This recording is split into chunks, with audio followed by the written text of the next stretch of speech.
2 Chronicles 13.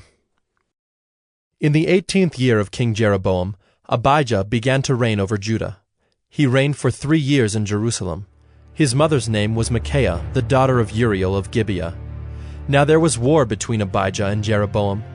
Abijah went out to battle, having an army of valiant men of war, 400,000 chosen men. And Jeroboam drew up his line of battle against him with 800,000 chosen mighty warriors. Then Abijah stood up on Mount Zemaraim, that is in the hill country of Ephraim, and said, "Hear me, O Jeroboam, and all Israel!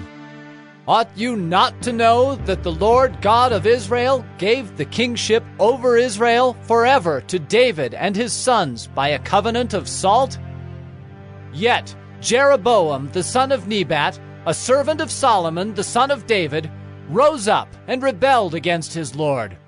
And certain worthless scoundrels gathered about him, and defied Rehoboam the son of Solomon, when Rehoboam was young and irresolute, and could not withstand them. And now you think to withstand the kingdom of the Lord in the hand of the sons of David, because you are a great multitude, and have with you the golden calves that Jeroboam made you for gods?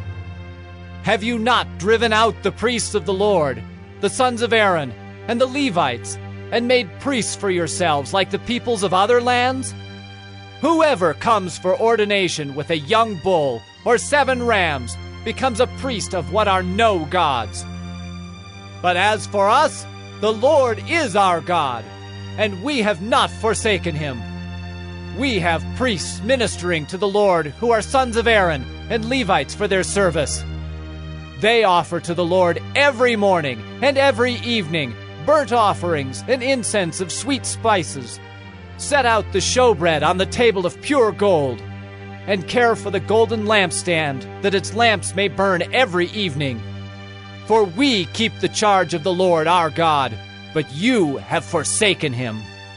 Behold, God is with us at our head, and his priests with their battle trumpets to sound the call to battle against you. O sons of Israel, do not fight against the Lord, the God of your fathers, for you cannot succeed." Jeroboam had sent an ambush around to come upon them from behind. Thus his troops were in front of Judah, and the ambush was behind them. And when Judah looked, behold, the battle was in front of and behind them. And they cried to the Lord, and the priests blew the trumpets. Then the men of Judah raised the battle shout. And when the men of Judah shouted, God defeated Jeroboam and all Israel before Abijah and Judah. The men of Israel fled before Judah, and God gave them into their hand.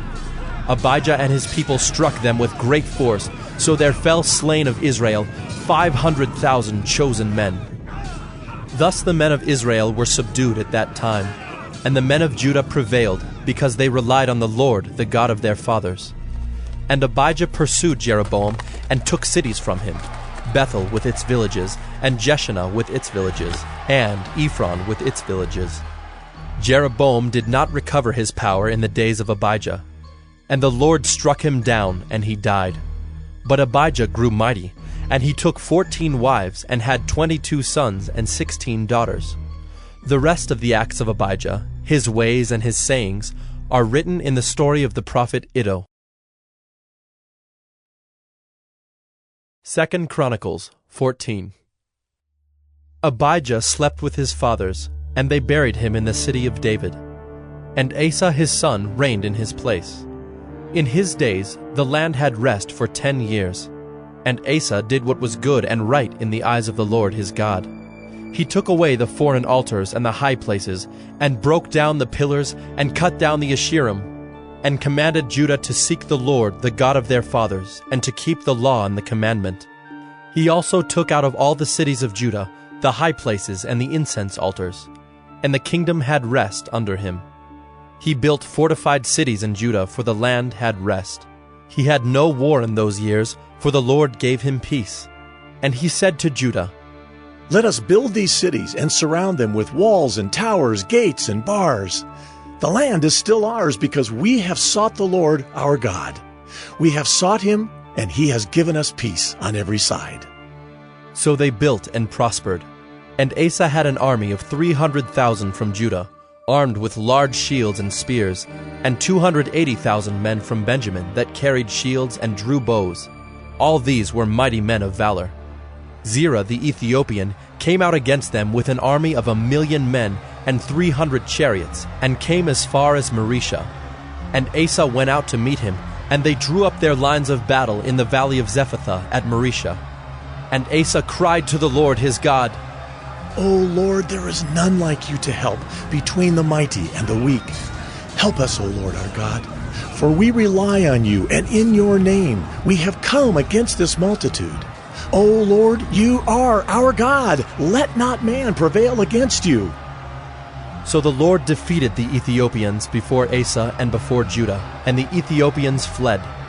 Asa and the people who were with him pursued them as far as Gerar, and the Ethiopians fell until none remained alive, for they were broken before the Lord and his army.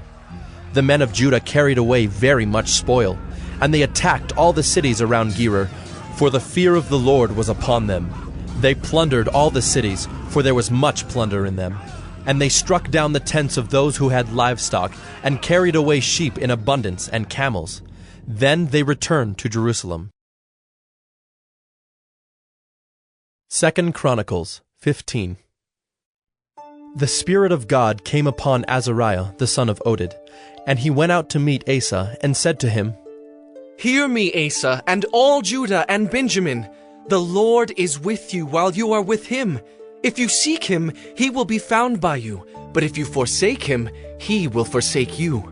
For a long time Israel was without the true God, and without a teaching priest, and without law. But when in their distress they turned to the Lord, the God of Israel, and sought him, he was found by them. In those times there was no peace to him who went out or to him who came in, for great disturbances afflicted all the inhabitants of the lands. They were broken in pieces. Nation was crushed by nation, and city by city, for God troubled them with every sort of distress. But you take courage. Do not let your hands be weak, for your work shall be rewarded. As soon as Asa heard these words, the prophecy of Azariah the son of Oded, he took courage and put away the detestable idols from all the land of Judah and Benjamin, and from the cities that he had taken in the hill country of Ephraim. And he repaired the altar of the Lord that was in front of the vestibule of the house of the Lord. And he gathered all Judah and Benjamin, and those from Ephraim, Manasseh, and Simeon who were residing with them, for great numbers had deserted to him from Israel when they saw that the Lord his God was with him. They were gathered at Jerusalem in the 3rd month of the 15th year of the reign of Asa. They sacrificed to the Lord on that day from the spoil that they had brought, 700 oxen and 7,000 sheep. And they entered into a covenant to seek the Lord, the God of their fathers, with all their heart and with all their soul. But that whoever would not seek the Lord, the God of Israel, should be put to death, whether young or old, man or woman. They swore an oath to the Lord with a loud voice, and with shouting and with trumpets and with horns. And all Judah rejoiced over the oath, for they had sworn with all their heart, and had sought him with their whole desire. And he was found by them, and the Lord gave them rest all around.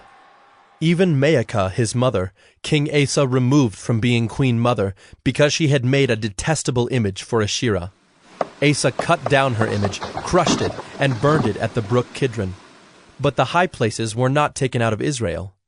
Nevertheless, the heart of Asa was wholly true all his days. And he brought into the house of God the sacred gifts of his father, and his own sacred gifts, silver and gold and vessels. And there was no more war until the 35th year of the reign of Asa. 2 Chronicles 16. In the 36th year of the reign of Asa, Baasha, king of Israel, went up against Judah and built Ramah, that he might permit no one to go out or come in to Asa, king of Judah. Then Asa took silver and gold from the treasures of the house of the Lord, and the king's house, and sent them to Ben-Hadad, king of Syria, who lived in Damascus, saying, There is a covenant between me and you, as there was between my father and your father. Behold, I am sending to you silver and gold. Go, break your covenant with Baasha, king of Israel, that he may withdraw from me. And Ben-Hadad listened to King Asa, and sent the commanders of his armies against the cities of Israel. And they conquered Ijon, Dan, Abel-Maim, and all the store cities of Naphtali. And when Baasha heard of it, he stopped building Ramah and let his work cease. Then King Asa took all Judah, and they carried away the stones of Ramah and its timber, with which Baasha had been building, and with them he built Geba and Mizpah. At that time Hanani the seer came to Asa king of Judah, and said to him, Because you relied on the king of Syria and did not rely on the Lord your God, the army of the king of Syria has escaped you. Were not the Ethiopians and the Libyans a huge army with very many chariots and horsemen? Yet because you relied on the Lord, he gave them into your hand. For the eyes of the Lord run to and fro throughout the whole earth, to give strong support to those whose heart is blameless toward him. You have done foolishly in this, for from now on you will have wars. Then Asa was angry with the seer, and put him in the stocks in prison, for he was in a rage with him because of this. And Asa inflicted cruelties upon some of the people at the same time. The acts of Asa, from first to last, are written in the book of the kings of Judah and Israel. In the 39th year of his reign, Asa was diseased in his feet, and his disease became severe.